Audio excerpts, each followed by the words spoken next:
Bismillahirrahmanirrahim.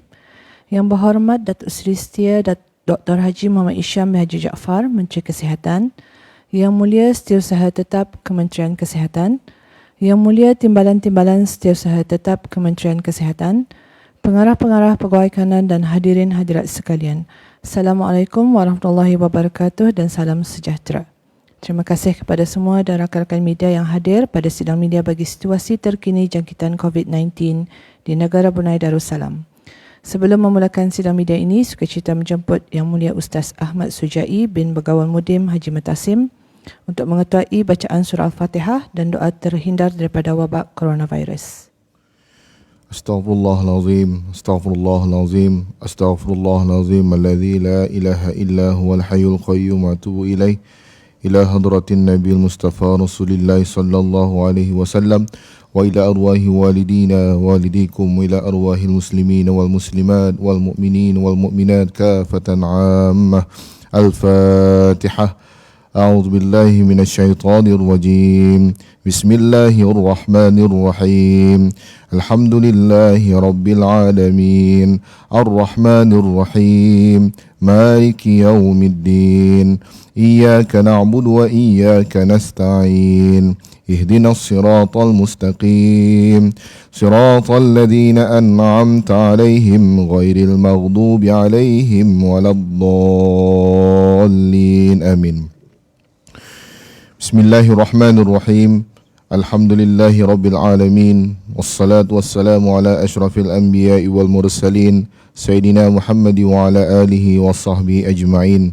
Allahumma salli salatan kamilah wa sallim salaman taman ala Sayyidina Muhammad alladhi tanhallu bihil uqad wa tanfariju bihil qurab wa tuqda bihil hawaij wa tunalu bihil raghaib wa husnul khawatim wa yustasqal ghamamu biwajhihil karim wa ala alihi wa sahbihi fi kulli lamhatin wa nafasin bi'adadi kulli ma'lumin lak birahmatika ya arhamar rahimin.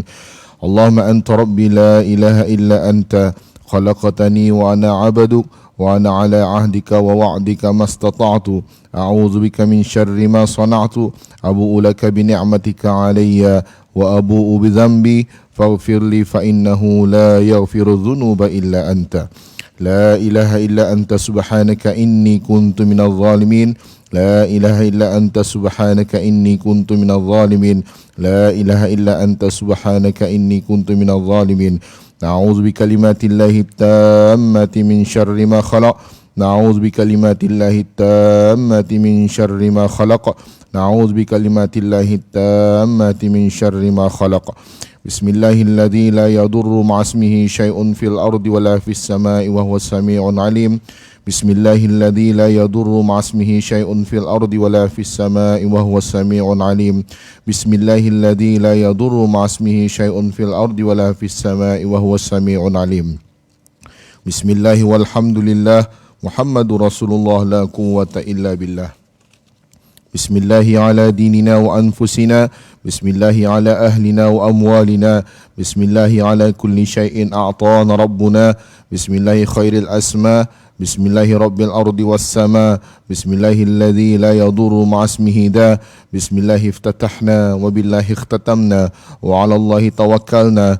Tahassanna bizil izzati wal jabarut wa a'tasamna bi rabbil malakut wa tawakkalna 'alal hayyil ladzi la yamut. Allahumma inna na'udzu bika minal barasi wal jununi wal judham wa min sayyi'il asqam.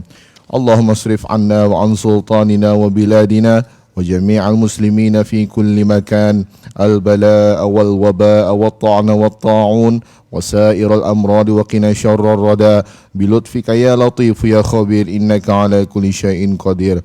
Allahumma asrif 'anna wa 'an sultanina wa biladina wa jami'al muslimina fi kulli makan al-balaa'a wal wabaa'a wat ta'na wat ta'un wa sa'iral amrad wa qina syarrar rada bi lutfika ya latif ya khabir innaka 'ala kulli syai'in qadir.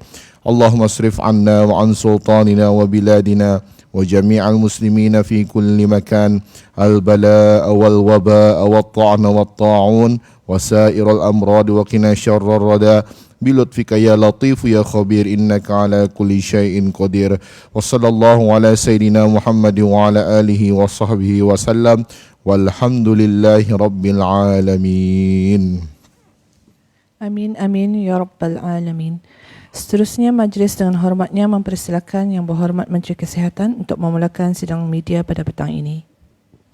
Bismillahirrahmanirrahim. Assalamualaikum warahmatullahi taala wabarakatuh dan salam sejahtera. Kementerian Kesihatan ingin memaklumkan kepada orang ramai bahawa pada hari ini, Rabu 21 Syakban 1441 Hijrah bersamaan dengan 15 hari bulan April 2020 Masihi, Alhamdulillah dengan izin dari Allah Subhanahu Wa Taala juga tidak ada kes baru jangkitan COVID-19 disahkan di negara ini. Ini bermakna jumlah keseluruhan kes COVID-19 di negara ini kekal seramai 136 orang. Sementara itu, satu kes telah disahkan sembuh dan dibenarkan pulang ke rumah dari Pusat Pengasihan Kebangsaan pada hari ini. Oleh itu, jumlah keseluruhan yang telah sembuh ialah 108 orang. Oleh itu, jumlah kes aktif yang masih dirawat di Pusat Pengasihan Kebangsaan pada ketika ini ialah seramai 27 kes, di mana 2 daripadanya masih dalam keadaan kritikal dan kedua-duanya masih memerlukan bantuan mesin tambahan hadlang mesin ataupun ECMO di samping bantuan mesin pernafasan. Selebihnya adalah dalam keadaan yang baik. Pada hari ini juga seramai 81 orang sedang menjalani kuarantin menurut Akta Penyakit Berjangkit Penggal 204, manakala jumlah keseluruhan yang telah menamatkan tempoh kuarantin ialah sebanyak 2,394 orang. Dalam tempoh 24 jam yang lalu, sebanyak 229 sampel telah diuji bagi virus SARS-CoV-2 yang membawa jumlah keseluruhan ujian makmal dijalankan sejak Januari 2020 kepada 10,579 ujian, yang membawa kepada nisbah 1 dalam 41 orang yang telah dibuat pemeriksaan ujian COVID-19. Seterusnya, Kementerian Kesihatan ingin dengan sukacita memaklumkan bahawa Alhamdulillah salah seorang daripada kes yang telah sembuh tetapi dimasukkan semula ke Pusat Pengasihan Kebangsaan setelah didapati positif semasa pemeriksaan susulan telah dibenarkan pulang ke rumah hari ini. Ini adalah berikutan beberapa ujian makmal susulan yang dilakukan di Pusat Pengasihan Kebangsaan mendapati beliau negatif bagi virus SARS-CoV-2. Walau bagaimanapun, sebagai langkah berjaga-jaga, beliau akan menjalani pengasihan diri selama 14 hari di rumah. Untuk maklumat lanjut dan perkembangan terkini, orang ramai bolehlah melayari laman web Kementerian Kesihatan www.moh.gov.bn ataupun menghubungi talian nasihat kesihatan 148 atau melalui aplikasi healthinfo.gov.bn. Sekian, terima kasih. Terima kasih Yang Berhormat Datuk. Dengan ini, sesi sidang media membukakan soalan-soalan daripada pihak media. Sila perkenalkan diri dan agensi AUDA sebelum mengajukan soalan. Terima kasih.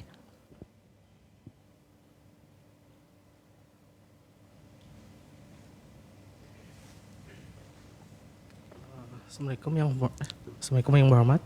I'm Wardi from the Bruneian. So my question is relating to the case you mentioned that retested positive and now is allowed to go home. Just wanted to ask Yang Berhormat, so throughout the testing, has the ministry figured out if it is a remaining viral load or if it's a reactivation? Setakat ini, we think it's a residual kali ya, but it's not active. We don't think it's active virus because keluarga yang terdekat setakat ini they all negative. Ini mengikut pengalaman dari negara-negara jiran juga dan dari China dan Korea. Setakat ini belum ada yang menunjukkan bahawa yang berbalik positif ini is infectious lah, di mana dia boleh menjangkiti orang-orang yang berhampiran dengannya. Dan kalau mau tahu benar-benar whether this virus is jenis yang tadi hidup atau mati sudah, we need to culture it, but we cannot culture it lah because ia akan risikonya sangat tinggi juga if we culture it. So masa ni tani masih menunggu macam mana susulan rawatan or rather investigation yang sesuai yang untuk memastikan virus yang kali kedua ni or reactivation ni whether is alive or dead, tu tani masih menunggu daripada rakan-rakan tani dari luar negara lah, macam mana diorang membuat juga. Okay. I have a second question, Dato. This is regarding the patient's antibodies that you've mentioned in previous press conferences. So my question is regarding the antibody. Could Dato give clarification whether you're referring to the patient's antibody in general or specifically antibodies that combat COVID-19? And with that, could you also maybe clarify regarding the instances where some patients have these antibodies while others do not? And how does this observance relate to the context of understanding the COVID-19 virus? Okay, terima kasih. Think seperti saya terangkan sebelum ini juga kali it's a novel virus. A lot of things tani masih pelajari dan memahami macam mana virus ni orang menular and how they survive dalam badan kita ni juga. Jadi apa yang difahami sekarang ni, walaupun seseorang tu dijangkiti virus dan virus loadnya tinggi, ia semestinya ada antibody. Apa yang didapati daripada pengajian dari luar, ia kadang-kadang mungkin mengambil masa sekurang-kurangnya 7 hari diinfect oleh virus ni, baru ada antibody. Antibodinya ada 2 jenis lah, IgG sama IgM tu. Tapi rasionya pun belum berapa pasti. Sekejap ada sama, ada rendah. Dan satu dikhawatirkan dengan lambat responsif antibody ni, yang test kit yang saya terangkan dulu, yang macam a few minutes tu, might not be effective. Terutama sekali kalau virus satu baru ada di badan tani dalam the first 7 days. So, like I said, still need a lot of study untuk memastikan where we are, and antibody ni pun we don't know what sort of level is required juga untuk membuat penyembuhan. Kalau tani kan membuat seroconversion or membagi plasma tu orang lain. So it's still under investigation lah. So we still memantau, especially di negara-negara yang lebih banyak orang mengalami masa penularan ni, buat kajian dorang. Thank you, Dato. Terima kasih.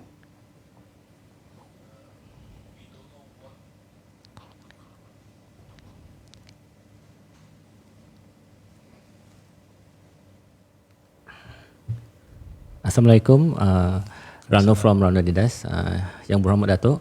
I just want to ask a question regarding, is there changes in the SOP, because now ada a few cases of reactivated cases kan? Is there changes in the SOP for those existing people, patients in the NIC?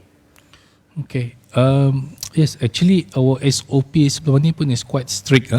Tadi membuat 2 kali test.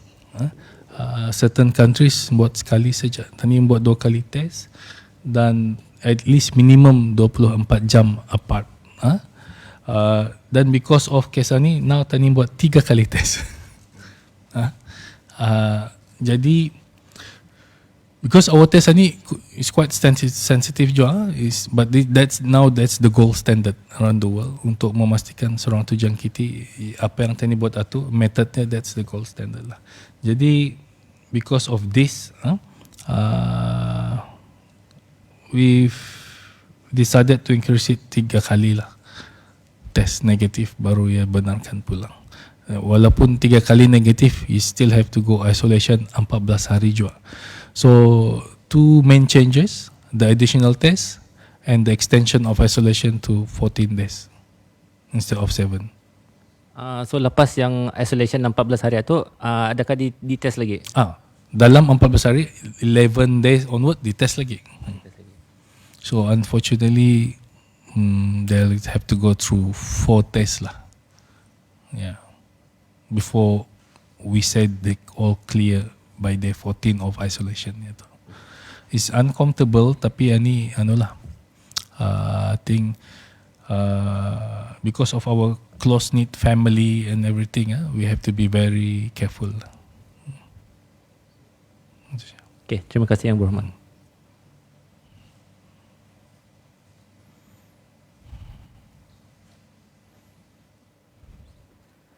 Assalamualaikum warahmatullahi wabarakatuh. Waalaikumsalam. Saya Jimmy dari Radio Television Brunei.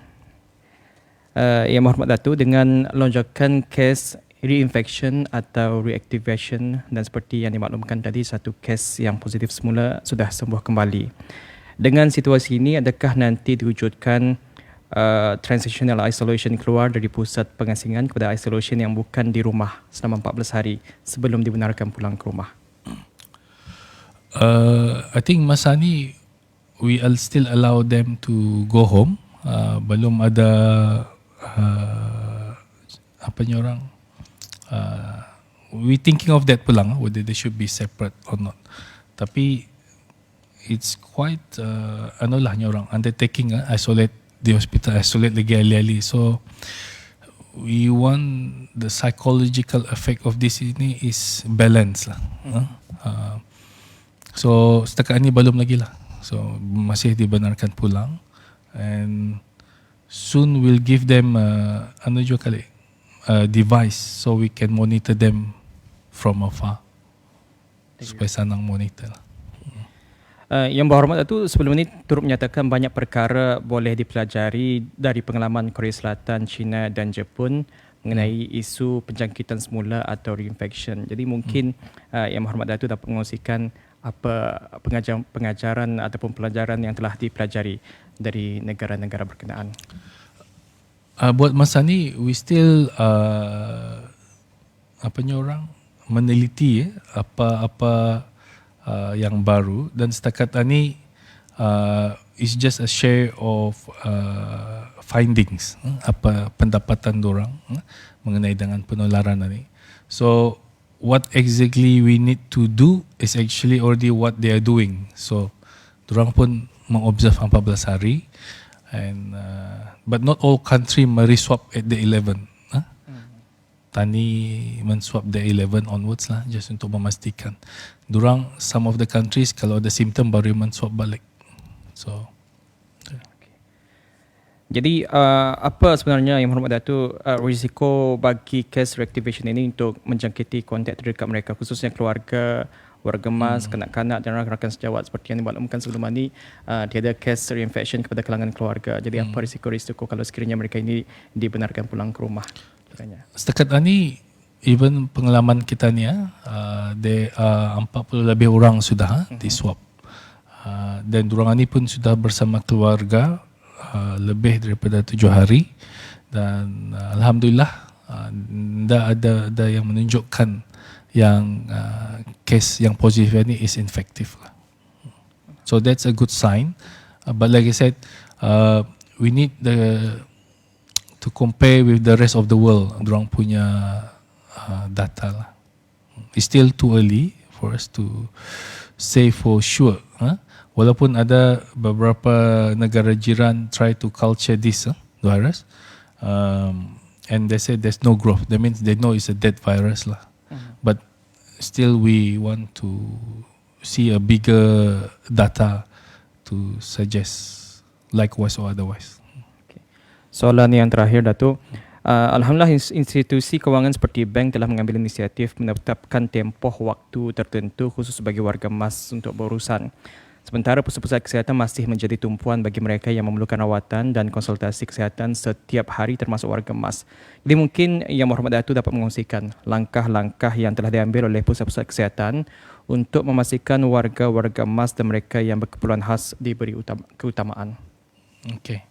So Kementerian Kesihatan seperti kementerian-kementerian yang lain juga membuat ia punya business continuity plan. Jadi servis unfortunately berkurangan lah di health center, dan terutama sekali Berakas Health Center dan Pangkalan Batu dihaskan untuk flu klinik juga. Jadi yang mempunyai masalah-masalah NCD siapa tu delegate di sana tu so macam di Berkas Health Center diorang kena pindah ke Rimba atau tempat-tempat lain yang berkaitan dengannya lah. Cuma tu jadi Pangkalan Batu, mungkin ke Sungai Asam ataupun ke Sengkurung. Jadi because of this COVID-19 ni, we also need to protect our healthcare staff. Jadi diorang bekerja pun secara berkumpulan. Ada masanya diorang kerja in this group at particular time, and disebabkan ni jadi untuk membuat special timing or special masa khas untuk warga Mas is a good idea, tapi because of the logistic dan kekurangan staff kita ni dah dapat membuat macam itulah. Walau bagaimanapun masa ni warga-warga emas yang mempunyai masalah kencing manis, darah tinggi yang terkawal, anda pulang digalakkan dorang ke hospital masa ni. Okay, kalau habis ubat, just let us know, we will sambung saja ubatnya. Yang terkawal lah, jangan yang ada masalah tekanan darah yang tinggi atau kencing manisnya anda terkawal, itu mesti berjumpa lah. So yang selama ni terkawal dengan apa ada ubatnya dengan dos yang kena bagi sudah. So masa ni anda digalakkan berkumpul berjumpa di pusat-pusat kesihatan. Ini applies to everywhere tu, di hospital pun pada klinik-klinik pakar, even di Gleneagles JPMC Pantai Jurudong. Masa ni dihadkan siapa yang stabil sudah, even for cancer patient yang stabil, we don't want them keluar just to see appointment, just to be told they're okay. So jangan saja particular patient ni tadi ingau sedikit, ia pun merasa berlainan, ada perubahan daripada dirinya macam daging normal, dan itu berjumpa lah sama doktor. So setakat ini there's no specific masa, so masih seperti biasa. Tapi the only difference is siapa yang stabil dan pulang digalakkan masa ni berjumpa. Okay, terima kasih Yang Berhormat.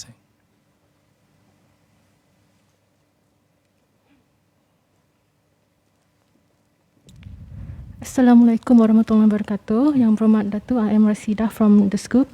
Datuk, we just would like to clarify with you in your response to Jimmy's question regarding in the future recovered patients will be given a device to enable Ministry of Health to monitor them from afar.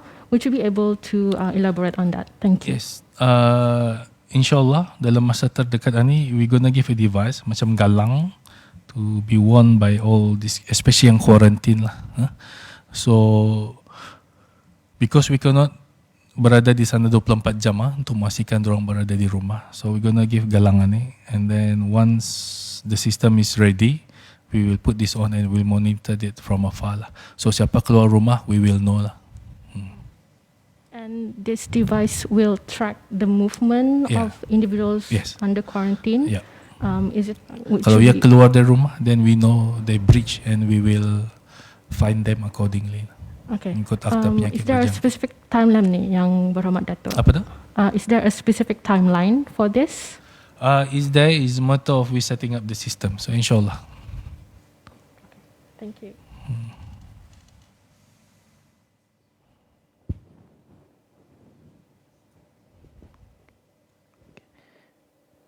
Terima kasih atas soalan-soalan yang diajukan dan terima kasih juga kepada Yang Berhormat Datuk atas penjelasan yang diberikan.